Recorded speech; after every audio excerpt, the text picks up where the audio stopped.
haddana dhalinyarta gabooye ahayn amba gabdhaha gabooye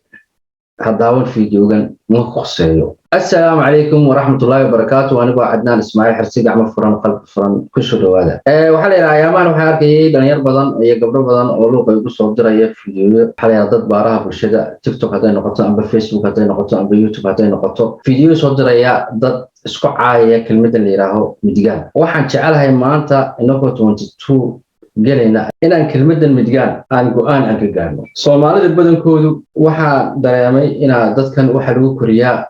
كلمديان وحويان قفك حن جند الجوال أم بتوجا أم بقفك الصحن وحك الصحن ومديان إنك أنا مركا كلمة المديان اللي يراه وحن درينا إنك نلوجي مركا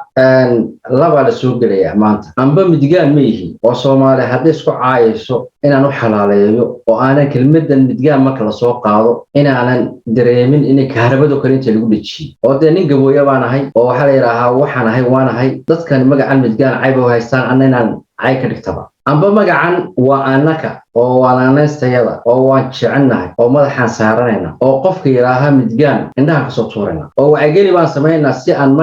مجا ونكسنا كدقنا ودهب labadaas unbaa inoo taala sababtana labadaas ay inoo taala aniga shakhsiyan cadnaan ma doonay generationada soo socda ee mustaqbalka khalalka inagu intaas oo boqol sano aan ku jirnay inaan ku sii wadno waa inaan magacan aan go'aan ka gaarno tusaale yar baan ku tusaya waxa arkaysaa nin qadiyada u doodaya oo hadlaya marna wuxuu ku leeyahay midgaan waanahay waan ku faana markiina waxa arkaysaa 5 minutes amba 2 minutes marka ka bacdi isagoo live ku jira isagoo kale anagu midgamanayeen midga waxa weeyaan qofkii xun baa midgaan leeyahay waxaan doonaynaa wado wanaagsan oo fiican inuu ku noqdo marka haddii adigu aaminsan tahay midgaan waan jecelahay loo soo saar waa sababta aad ku jeceshahay magacan midgaan soo bandhig haddaad leedahay magacan midgaan ma rabno oo magac xun oo khalaas maanta laga biloobo waxaan rabnaa inaan anagu waxaan aan nahay kaliya inaan ku soconno oo Soomaali haddii isku caayayso aanan shaqaba ku lahayn oo aanu xalaaleeyo magaca aanan wax aanu damqasho aan u keenin waxa la yiraahdaa adigoo careysan soo saar oo sababta